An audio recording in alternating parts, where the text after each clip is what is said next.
Halo semuanya, seneng banget bisa bareng kalian lagi di pembahasan kita kali ini. Langsung aja ya, hari ini kita bakal ngebedah materi yang luar biasa menarik dari bulan katekese liturgi. Topiknya, Ekaristi sebagai sumber sukacita dan kebahagiaan.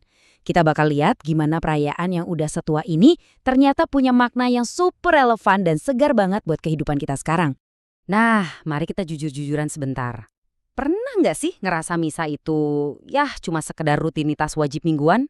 Buat sebagian dari kita, apalagi di minggu pagi, kadang rasanya lumayan melelahkan kan? Bangun pagi, ke gereja, terus ya duduk, berdiri, berlutut, dengerin bacaan. Dan mungkin, ngaku aja deh, sesekali ngelirik jam tangan nunggu kapan selesainya. Tenang, ini manusiawi banget kok, dan jujur aja, sering banget kita alami. Dan dari situlah kita berpijak hari ini.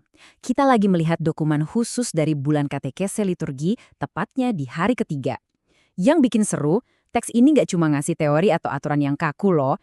Malahan, dokumen ini menyajikan cerita nyata yang sangat dekat sama keseharian kita, terutama soal rasa bosan di hari Minggu yang baru aja kita omongin tadi. Di teks ini, kita diajak kenalan sama Bimo. Bimo ini anak kelas 5 SD di Gereja Santo Andreas. Buat Bimo, rutinitas misa itu gampang banget ditebak. Duduk lama, dengerin orang ngomong, terus pulang. Udah, gitu doang. Buat dia, ikut misa bareng orang tuanya itu ibarat tugas wajib yang ngebusenin banget dan rasanya kurang bermakna. Tapi, ada hal yang bikin Bimo mikir. Dia merhatiin eyangnya, neneknya, yang kok kayaknya selalu kelihatan damai dan gembira banget tiap kali abis perayaan selesai. Saking penasarannya, Bimo nanya dong, kenapa bisa gitu? Dan jawaban sang nenek ini dalam banget. Beliau bilang karena eyang bertemu Yesus dan pulang dengan hati yang kenyang. Pasti Bimo makin bingung kan? Logikanya gini, loh bukannya yang diterima itu cuma sepotong roti kecil. Gimana ceritanya sesuatu yang secara fisik sekecil dan sesederhana itu bisa bikin orang pulang dengan hati yang benar-benar kenyang, bahagia, dan penuh sukacita? Kalau kita cuma ngelihat dari luar aja, kebingungan logis si Bimo ini masuk akal banget sih. Nah, kunci perubahannya ada di minggu berikutnya. Eyangnya ngajakin Bimo untuk ngubah cara dia ikut misa.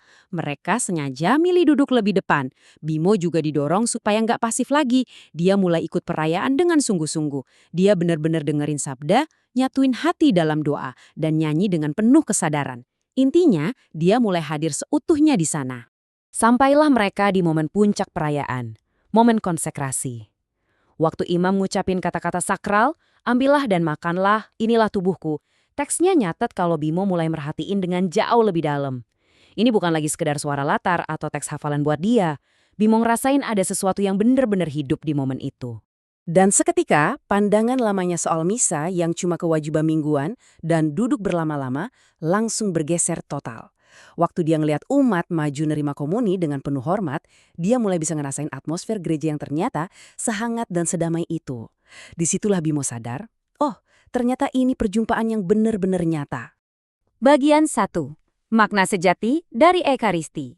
Dari pengalaman personal Bimo tadi, yuk kita tarik sedikit ke atas dan lihat ajaran gereja yang jadi landasan teologisnya.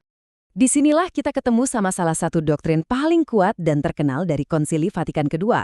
Ekaristi itu adalah sumber dan puncak seluruh hidup Kristiani, sebuah pernyataan megah dari Lumen Gentium artikel 11. Ini langsung ngangkat pemahaman kita secara dramatis, dari yang tadinya cuma bingung soal roti kecil, jadi ngakuin kebenaran teologis yang jadi pondasi iman kita. Terus apa efeknya buat kita?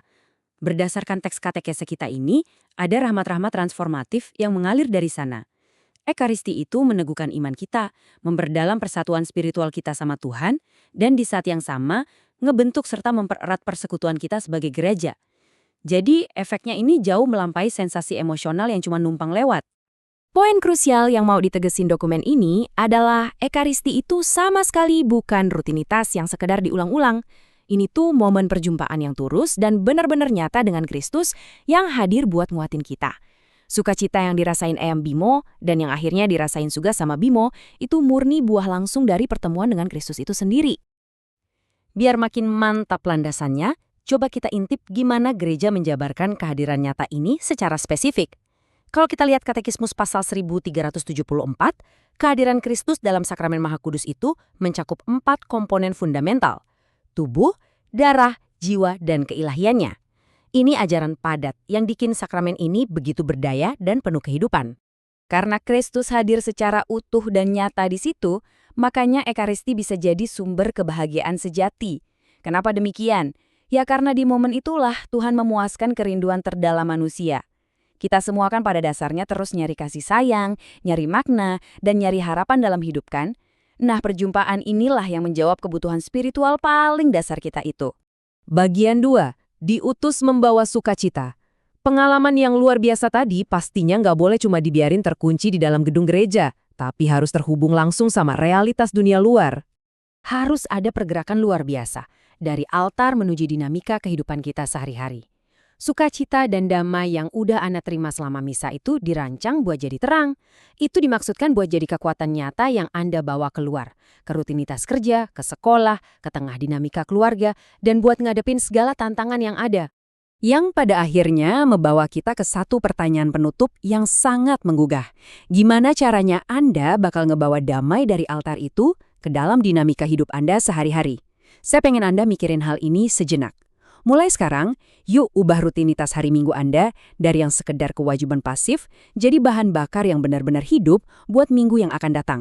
Oke, makasih banyak udah gabung di eksplorasi kita kali ini. Semoga pembahasan ini memicu semangat baru buat Anda, dan sampai jumpa di eksplorasi kita berikutnya.